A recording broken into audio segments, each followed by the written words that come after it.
and away we go. So off we go. All right. Hi, Stuart. How are you? G'day, Mark. Good to see you again. Great stuff. Yes. So, look, everybody, I just wanted to have Stuart on today and have a little bit of a conversation so we could talk about email, from an outreach point of view, but also email from a business perspective. For those of you who don't know, Stuart Snooks is an absolute email guru.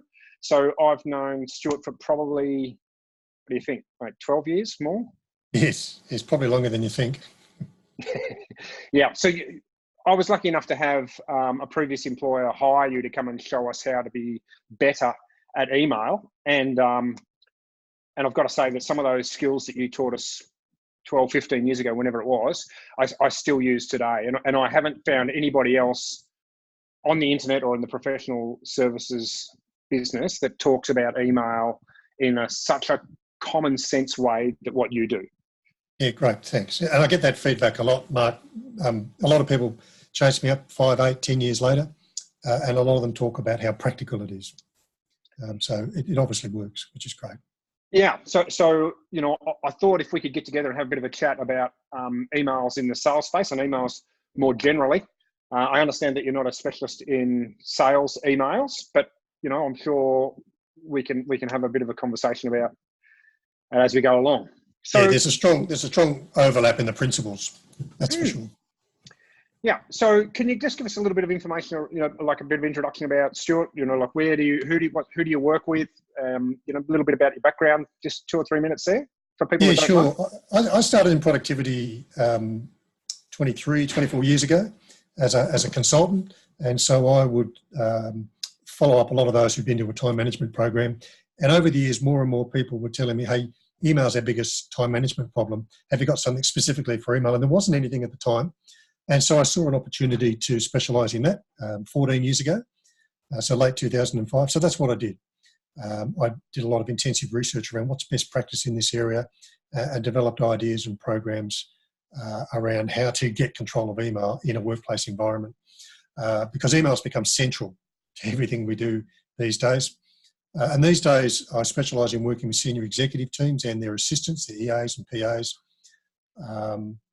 And that's where I can make the biggest difference to an organisation, is to help the head or the top layer of an organisation get that part of their work life under control. And obviously, another major area where it makes a difference is getting sales teams and sales-oriented or customer service people streamlining that part of their workload as well. So you're saying that you work with a lot of senior executives. A lot of the people that are watching this, I would assume, are trying to get hold of those senior executives. So are you telling those senior executives how to manage their email? Yes, and particularly through their EAs and PAs at the moment. Because they're very hard to get, I find that it's easier to get at them through their assistant store than cold calling or a lot of the other strategies that are possible. So I help their EAs, and then they get impressed with that, and they say, "Hey, come and help me as well." Because often it's something that they don't want to admit that they're struggling with. These are smart people; they're efficient people, and there's a whole lot of what they think are bigger picture strategies and issues to address. But this is a central one, and when they see that there's some real gains to be made because they see their assistant or they are referred by their assistant, then they're much more likely to embrace it. Okay, so let's go straight for the jugular. So if I was emailing a senior person, let's just say C level, but anyone that's quite senior, to try and get a meeting or to try and have a conversation about whatever it is that I do, what do you think are some of the things that we should be doing? Good question. I tend to not try and contact them directly. I'll tend to go through the EA. But if you were contacting them directly, there's a few things that make a difference. And in fact, if you just give me a second, I had some notes on this, and I will get them in front of me rather than talking off the cuff. Because this is what you would call, I suppose, cold calling, and it's something that I've learned to hate, and I suppose most salespeople have learned to hate over the years. You mean cold emailing? or cold emailing. But there is a strategy for those that do have to include it as a part of their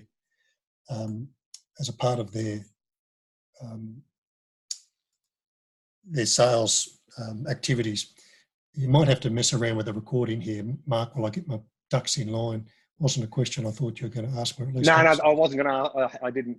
So, I wasn't. But I got an answer. But I thought straight away. So, but I thought straight away, like if you're training these C-level executives in how to manage their email,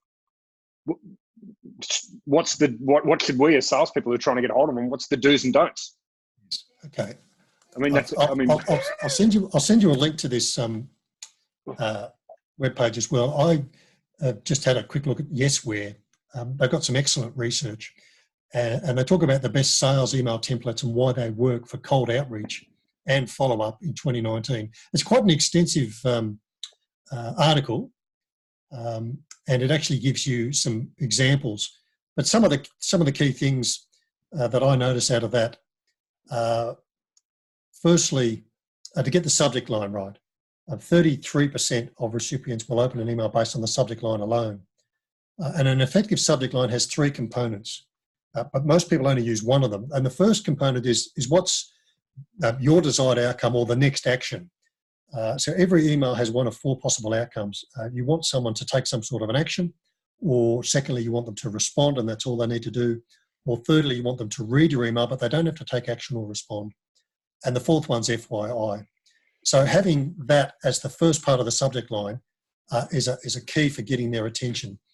Because our challenge when writing an email is to get someone's attention, engage their interest, stimulate them to respond to us in the way that we want. And you've got about 2 seconds to do that in. And the subject line has to do the powerlifting of getting their attention. The second thing you would have in an effective subject line is a time frame. When is it you require this action or response or them to read by? Is it by the end of the day, end of the week, by a certain date? And then the third component is a summary of the topic. What is the actual subject matter? And getting subject lines written this way are very powerful. That would be the first step. The second one is to use what's called the inverted pyramid structure, which is the way you structure the email. And the key here is you have your main point up front.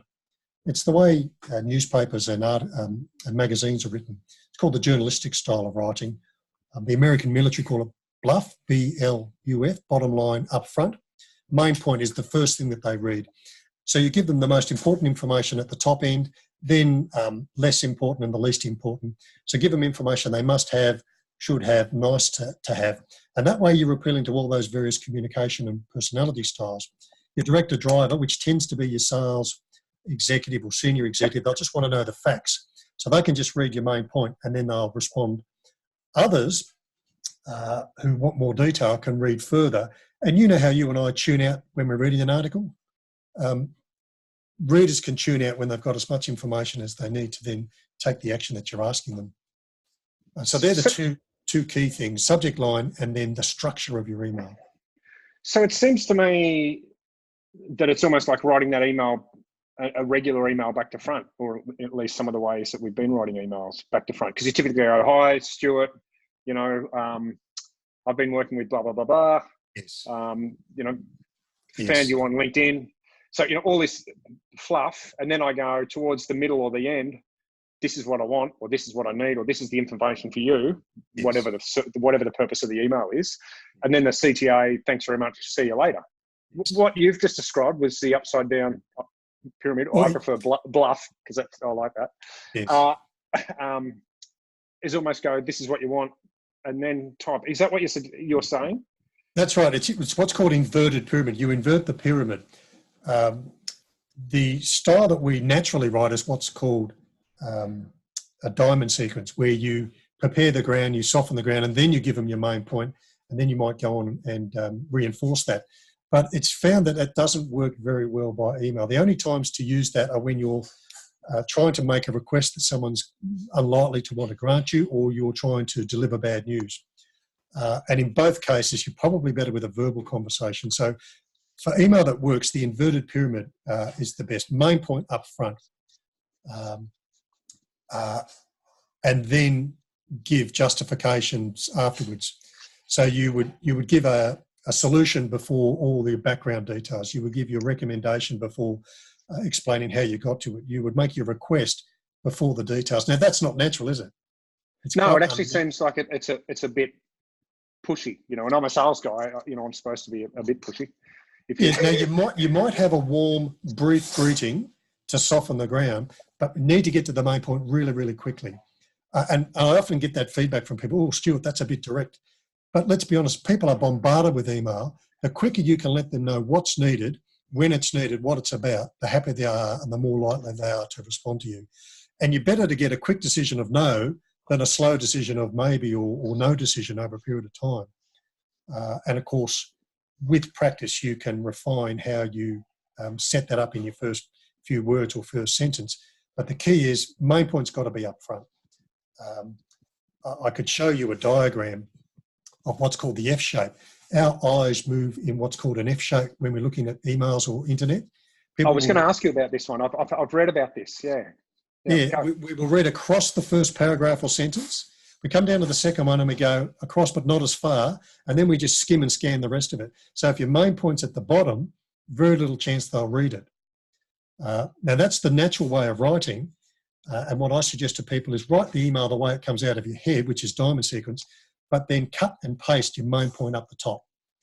If it's a longish email, you might copy and paste, leave your main point at the bottom as well, because people often only remember the last thing that they read. So this is counterintuitive, but it works very powerfully. In fact, I've got two examples. I spoke to a fellow at the ABC and he wrote back to me. He said, I think I had a whinge to you about not getting responses from a particular manager. Well, I took your advice on a couple of things. I was careful about what went into the subject line, and I delayed sending until early afternoon rather than first thing Monday. Lo and behold, a helpful minimal reply within 10 minutes. Okay, all right. And just last week, my brother-in-law, in fact, who works at Daimler Chrysler, said he got a response from a senior manager in just a few minutes, and he usually has to wait days to get a response. And we were just having a chat over Christmas lunch, and I said, the things I talk to people are this and this. And so a few days later, he comes back to me and says, you're right, that stuff works. I got a response in just minutes. Normally takes me days. Stuart, I've got all these extra questions now I want to ask you. So I'm not sure that we're going to get all of them because I've just written down quite a few. Tell me, let's go back to the subject line. I want to come back to, let's do the timing. So you said you got a response really quickly by sending it in the afternoon rather than the morning. Yes. What's your thought process around how do you get a faster response? I mean, everyone wants a speedier response. What's your strategies around there? Three things in particular. One is getting the subject line to do the powerlifting, so it breaks through, gets attention. You stand out from the pack because you've got those three components in it. The second one's inverted pyramid, so they get the gist of it straight away. They know what this is about. They can read as much or little as they now then need to take the action you're asking for. And then the third one is to get the timing right. How can you avoid peak hour traffic? How can you avoid Monday or morning purge in general? In the morning is when we get most of our emails. And when executives are looking at it, they're in a purge mentality. They're trying to filter, sift, sort, get rid of stuff. You don't want to get caught up in that sort of mentality. So time it to be outside of peak times. There's enough research now around ideal days of the week and times of the day. I will often send not so much email messages, but LinkedIn messages on a Sunday afternoon. A lot of senior executives are getting active on their email and on LinkedIn on a Sunday to get ready for the week. The research shows you'll get a 52% response rate on a Sunday, but only 33 to 38% during the week, Monday to Thursday, only 15% on a Friday. So Fridays are a disaster in terms of response rates. And again, your emails should be between 50 to 125 words. 75 words is ideal. Your subject line should be as concise as possible, remembering a lot of these people are now looking at email on a mobile device. So it needs to be mobile friendly. So short, succinct subject lines, about 7 words is ideal. So I want to pull you up on that and ask you, because this is one of the questions. Can you give me, so before it sounded like you said there was about 150 things that needed to be in your subject line. And I was at the time thinking, well, that sounds counterintuitive. I would have thought the less was Yes. going to be better. And then you've just said subject line was critical to getting people to reply. So can you give us an example of a subject line that covers everything that's short as possible? So I would say action required by COB Tuesday, and then 7 words in your subject line, what the subject is, between 5 to 7 words of the actual subject. So you've got the 3 components. What sort of outcome? When is it needed? Now what's it about? And the what's it about description should be between 5 to 7 words. So this is one of the things that I do remember from the training, all those, you're an advocate for putting at the start, reply required or FYI. And that were literally the very first things that you put in the email subject line, wasn't it? So, yes. The subject line didn't say, like the first words were literally action required or Yes. FYI or reply required. And I think we even cut that down to just being reply, REPLY, REQ in capital letters with a semicolon. Yeah, you can certainly do that internally when people understand what the abbreviation's mean. So my question was, do you think that works if I'm emailing a senior executive or an executive? Let's say I'm trying to talk to a sales director at Oracle, one of those large sort of organizations. If I put reply required, end of the week or something like that, do you think that's going to be well received? What's your thoughts on that? Yeah, because I don't work in the sales specific space, I don't really have the authority to speak on that. But I know it does work thoroughly business to business internally with people who know each other. I don't have first-hand experience of how that works in a sales specific environment. But I'd be surprised if the principles don't apply, even if you might have to change the wording somewhat to soften the directness. You think about it, any sales executive wants to very quickly know, what do I have to do with this email? When have I got to do it? What's it about? And so however you do it, answering those 3 questions up front is much more likely to deal with your email positively or negatively, but you'll get a response than if it's less than distinct by not including those components. So are you comfortable telling us how you're sharing with us how you're telling your executives to process their email? Like, so if they get emails coming into it and some of it's coming from me, what would be some strategies that you're telling them how to process inbound email that might then help me to be on the top of their inbox and not the top of their trash box? Yeah, sure. I talked to them about 3 things, and one of your questions you sent in advance is, what are the 3 big mistakes you currently see? And for receivers, 3 key areas is they don't control when they're paying attention to their email. Now, for senior executives, they tend to be better at this, but they still tend to be giving full attention to email either very early in the morning or late at night. At either end of the day, it's after hours. The second thing is they don't tend to have a system or process that allows them to capture what it is they need to do and store that where they need it until when they need it. And that's the process I show all users how to do that, so that you're not relying on your memory. So when I get an email from you, Mark, I'll type in what's my next action, when am I going to get back to that, and then I'll store it until that day, and I show people how to do that. And that way I'm not as likely to miss things that I do want to follow up on. To be honest, the email from you is probably low priority. Yes, you've ticked a box there, but I don't want to give that attention now. And so I will show the exec how to capture that and bring it back to them at a more appropriate, perhaps downtime or slower time, so that it's not lost completely. Then the third thing is that most people have built up a complicated folder structure and it requires far too much time and effort to maintain. And so they either do that or they've given up on it and they're leaving everything in the inbox. And a lot of senior executives do that. They leave everything in the inbox so they don't lose track of it. So that creates a real problem for you, because you're sending an email into my inbox that's now overfull with complete and incomplete things. So it's even more critical that you, as a sender, make it stand out for me, and that I, as a coach, train the guys how to capture the things that need their attention and store them where they need them until when they need to come back and take some further action on them. So they don't slip through the cracks. So can you give us a sense of what sort of email load most of these people are under? Like, how many emails are they getting a day? Do you have some sort of insight around how many unread ones are sitting in their inbox? And I think the reason why I ask this is because if I'm trying to get in contact with you to sell you something, I send it, and then the first thing, like literally I've sent it 5 minutes ago, I'm like, I wonder if he's read it yet, like why hasn't he responded? And then for every day that goes on, I'm thinking, should I send another email, or should I call him, or should I, reach out to him on LinkedIn, and I'm assuming that I don't know you at this point, right? Yes. So, what are you telling people to do in relation to how to handle that, and how many do they have to manage? It's senior executives are getting the biggest volume of email in an organisation. Think of a triangle. At the top of the triangle was the amount of information that used to be in organisations before email.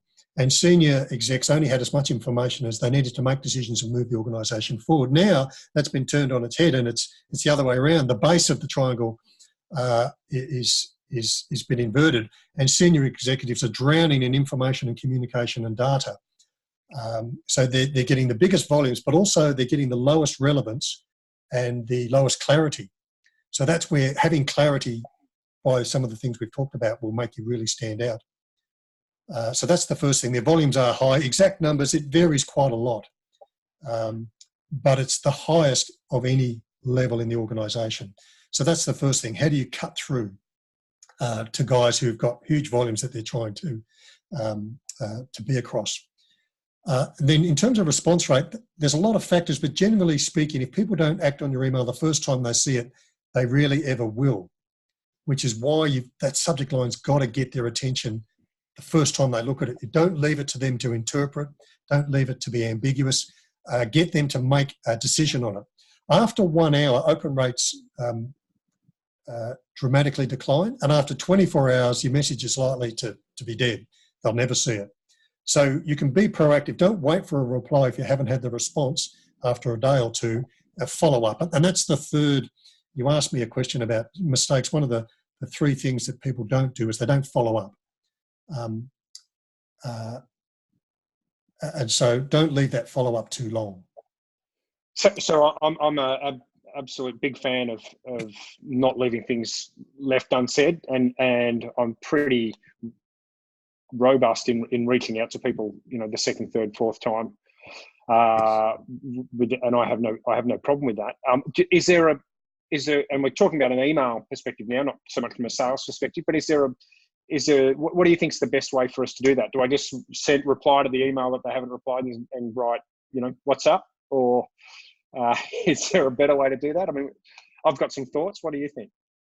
I think your thoughts will probably be more relevant for mine, given your background. In fact, you taught me an excellent one last year that I started using that worked really, really well, which was to, well, I'll leave you to explain it. But yeah, that really flushed out people who were interested but just weren't getting around to things. The 4 things I would say are common mistakes is sending lengthy or non-formatted messages, especially when you consider that 40% of emails are opened on mobiles. It's very important to be short, sharp, to the point. Sending an email at the wrong time is a common mistake. Roughly speaking, the best times are around 10 a.m. on a Tuesday, Thursday or Wednesday, in that order. Tuesdays will give you the slightly advantage over Thursdays, and then Wednesdays are third best. Using generic subject lines instead of using highly targeted subject lines, which we've already talked about. And then the 4th one's not following up. As you know, people are busy. Just because they received your email, you can't expect that you've hit them at exactly with the right thing at exactly the right time. It might be the wrong thing, and it's highly likely to have been the wrong time. So follow up again until the time is right. And that's where your strategy, I found, was really, really powerful for flushing out their level of interest. Yeah, so and that was there's a couple of, I think I've already posted a couple of videos on that, but it was just basically that version of, have you given up on this project? So if you've been talking to people and you go, hey, have you given up on this project? People generally go, no, I haven't, or yes, I have, and this is the reason why. So that flushes out a response really about 90% plus of the time. So I don't overuse that because it just works so well. But for sending follow-up emails, so I tend to do a number of things. And one of the things that I like to do is actually taking the same email. I don't know how this is going to work if I'm going to use even less words, but basically taking the same email and just rewriting it. So having almost the same request or the same information and just sending it a second time. rather than, replying and saying something like, just getting this to the top of your inbox, or, you haven't replied yet, or, and because I think that makes people feel somewhat guilty. Yes. And that in some way has got that implication, like in the background is like, you haven't responded yet, or there's that sort of implication of, hey, you owe me. And I think if we're in sales, we need to be free of that. So often what I'll do is just hit the first email, reword it so it looks a little bit different, and then just resend it. Yes. So that it comes in as almost a fresh email. Then there's no obligation for the other people to validate why they've taken so long. I mean, the reality is it's my inbox, well, it's whoever's inbox, so they can manage it however they like. And I've been surprised how many times I'll get a reply 2 weeks after. I've sent an email, a cold email out to somebody, haven't followed up, and then I'll get a reply 2 weeks later. I'm thinking, God, I have no idea what's in my inbox from 2 weeks ago. Like whatever's in there's gone. Like you say, if I'm not replying. So some people do manage their inbox quite slowly, I think. Yes, very much so. And particularly if you're relatively low on the pecking order at this particular time. Well, we're salespeople, so we're always low on the pecking order. So, so when should we not use email? And I know you're the email superstar, so this might not be the perfect question for you. There's a whole range of topics and issues that we can send via email. And there's a whole lot that we shouldn't send via email. In fact, I've got a little chart. I'm just going to dig it up here while I'm talking to you. It's something that I show people and have as a what do you call it, the cheat sheet. So they can just on a glance go, yep, this. So obviously let me just bring that up. Obviously, complexity is really difficult to get complex issues across via email, particularly if you haven't had some sort of preliminary conversation. Anything that's going to create conflict or highly emotional response is not going to be best done by email.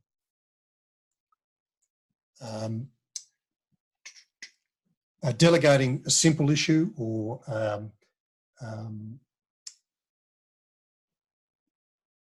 simplicity, not complexity by email is fine. They say with email, use an email to warm up a sales prospect, but then you want to close in a face-to-face conversation. And that's what we're doing all the time on LinkedIn, isn't email on LinkedIn. We're trying to warm them up, but we're actually trying to move to a verbal conversation. It's very hard to get your personality and your character across with the written word. Our language and our voice and our face obviously create a much stronger impact. Arranging a meeting shouldn't be sent as an email ping pong. That's obviously a calendar invite that happens to be delivered by email. A delicate negotiation is just not going to work in email, is it? No. Can we just go back to that calendar shuffling thing? So, Cool. So what do you advocate there? Do you advocate one of those automation tools, or an old school phone call and saying, hey, Stuart, when's the best time to catch up, and then send the calendar invite? Yeah, I think it depends on your relationship. I use a range of those tools, and when I'll send people an invite, I might mention some alternate times in there. But yeah, just starting generically, hey, sometime this week, and then they come back with, Thursday's good, and then you try and nail down a time. You should be able to narrow it down using options inside an email or some of the calendar sharing tools that are around.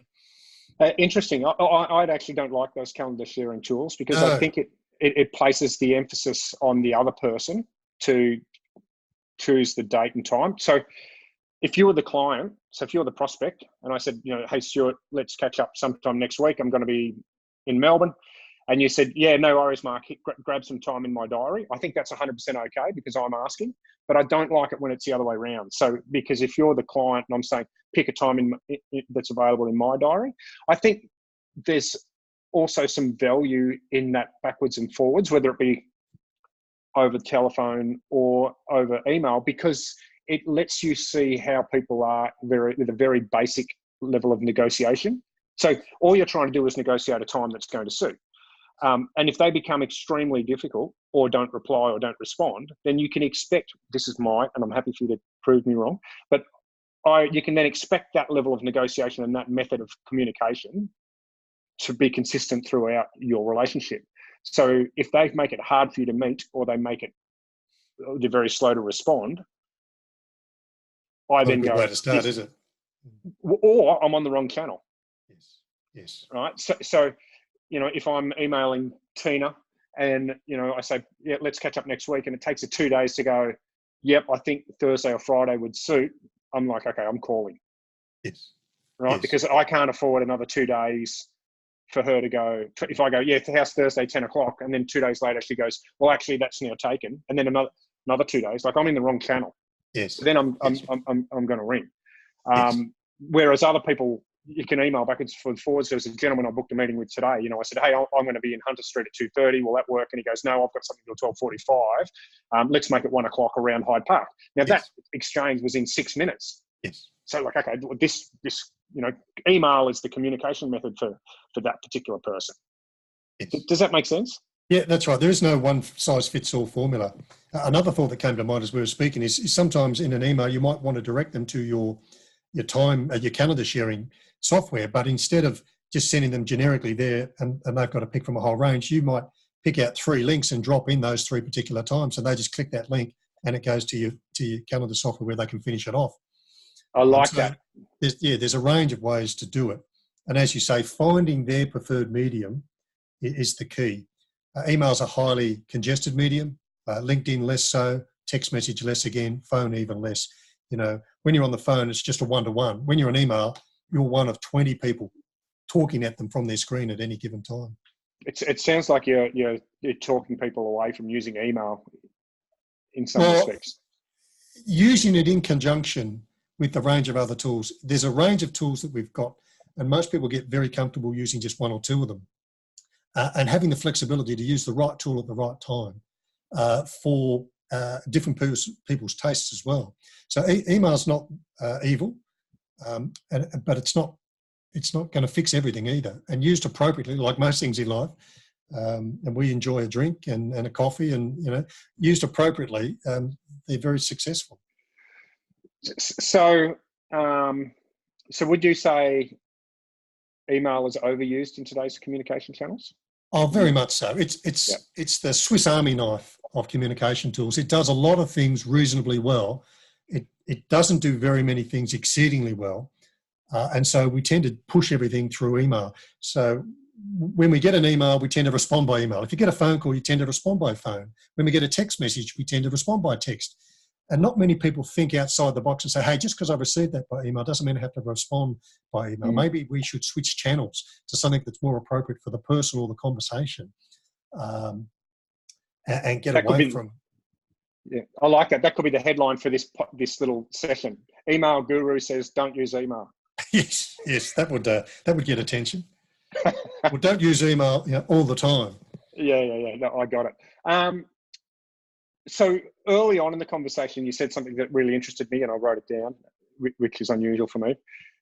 You said you go to talk to senior executives and you email them, or you get to them through their EA. How would you structure an email to an executive assistant, or to can you explain that and maybe provide a little bit of tactics around that? Is that? Yeah, my situation might be a little bit different in as much as I'm playing a long-term game. Mm-hmm. I'm developing relationships with EAs as a target market, and giving them good value, giving them some takeaway that makes a real difference to their workload. If I've done that successfully, their exec's going to immediately notice, and their EA is very likely to be positive and actually promote that difference to their executive. And as a result of that, they might say, hey, listen, can you come and speak at our conference? Can you speak at our next meeting? Can you come in and show me how you do that? So it's giving the EA some first-hand practical benefit for themselves, and building that relationship so that they'll then want to invite me to their senior executive. So that's probably a slow burn by comparison to the sales process you talk about with most of your audience. But you're still leading. It sounds like you're still leading with value. You're leading with something that's going to interest them, rather than saying, "Hey, I want to come and talk at your next sales kickoff, or I want to come and talk at your next productivity event," or whatever the case may be. You're going, "Hey, here's some stuff of value. This is how you can be better at managing your inbox." Is that right? Yes. Yeah, and I think that's right. We've got to show value, and we've got to give before you get. Yeah, absolutely. But everyone's focused on what's in it for me, and they forget that, don't they? Can I ask you, let's bring this to wrap it up, because people get bored looking at you on my face. Yes. What's the number one point? You're looking pretty good, mate. Thank I you. reckon you've got younger. It's the lighting. What's the number one point for email for salespeople, do you think? If you can think of one point that you should tell salespeople when they're using email to do or not do? Yeah, I had two things. Make it super easy for the receiver to respond by using some of the strategies we've talked about. Make it really easy for them to go, "Yep, I want to do that. No, I don't want to do that." Don't leave them to have to interpret. Make it really easy. And that's where those three things in the subject line, it just makes it easier for them. Secondly, I would tend to use, in terms of tone and language, use invitational language. Invite them to an opportunity rather than, be trying to sell them something. I mean, I think that's pretty obvious. But that word opportunity and some of the language choices subtle language choices can make a very big difference. When really all you've got dots and dashes on a screen, you haven't got voice tone or a smiling face. You've got to get through with simple language choice. And it's amazing what some of the small changes in language can do to break through. 100%. I agree.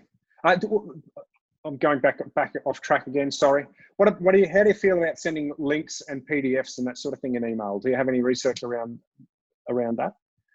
Yeah, got to be careful there when you consider the percentage that are looked at on a mobile phone. So attachments, it's very unlikely people are going to look at attachments on a mobile phone. Yep. So if you do have attachments, list them in order that they should be opened, and perhaps give a little snapshot of what's in an attachment or some sort of incentive for them to open that. And where possible, links instead of attachments. People are much more likely to click a link than to open an attachment. So if you can upload the PDF to some sort of intranet or Dropbox or something like that, and then send them a link, people are more likely to click a link than to open an attachment. Immediately think they are going to get overwhelmed with information with an attachment. Most of us think of attachments as lots and lots of words, so there's a resistance to that. But there is a place for them if you let people know what's in it for them to open it and give them some sort of incentive, and recognise that they're even more unlikely to open it on a mobile device if you know that that's going to be what they're going to be looking at your email on.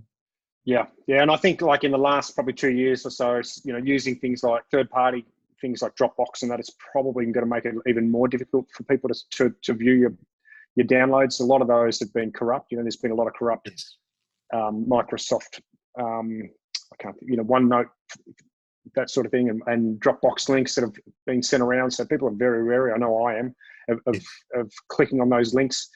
If it's a landing page that's sponsored by an organisation, I'm happy to go to that to do that.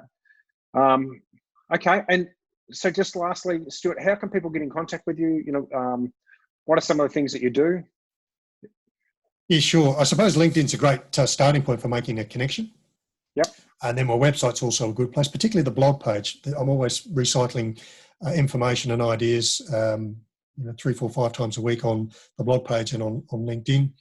So my work is mostly working with busy professionals, particularly senior execs and their EAs, through training, workshops, coaching, online webinars like this, and then speaking at conferences and executive retreats. Those tend to be the sort of ways people access my expertise in this area. And the name of the website? stuartsnooks.com.au, and you can spell Stuart any of the two normal ways, or you can spell it the proper way, which is my way, which is unique. So in fact, I've got 6 different addresses, all point to the same. Stuart spelt 3 different ways, .com versions, and then .com.au versions as well. Okay, so pretty hard not to find you. I'd hope so. And you know, I remember very well when you came to our organisation and you made us, well, you asked us to, you gave us some very quick strategies around how to manage our inbox. And I think within something like 15 minutes, there was about 12 people, I think, in our classroom from memory. It's going back to the days when it was black and white. So, but not quite. But it was literally 10 or 12 years ago. And I think we processed almost 10,000 emails in 20 minutes between us as a group of 10 people. So that was really impressive. I mean, just the way that you were able to give us those explain the skills and then go, right, 20 minutes, go. And we're able to process all these emails so that we got closer to that magic email, inbox zero that everybody talks about and wants to get to. Yes. It's about, the problem with email is not overload, it's not volume, it's lack of process. And once you've got a process, good process cuts through volume like a hot knife through butter. The record for that little exercise, in 20 minutes, 17 people processed 59,808 emails in 20 minutes. That's the best I've ever seen. I had to add it up 4 times the day it happened. I thought, this can't be right. But I added it up, and nearly 60,000 emails by 17 people in 20 minutes once they had a process. Of course, that tends to happen when there's a lot of cleaning up and filing going on.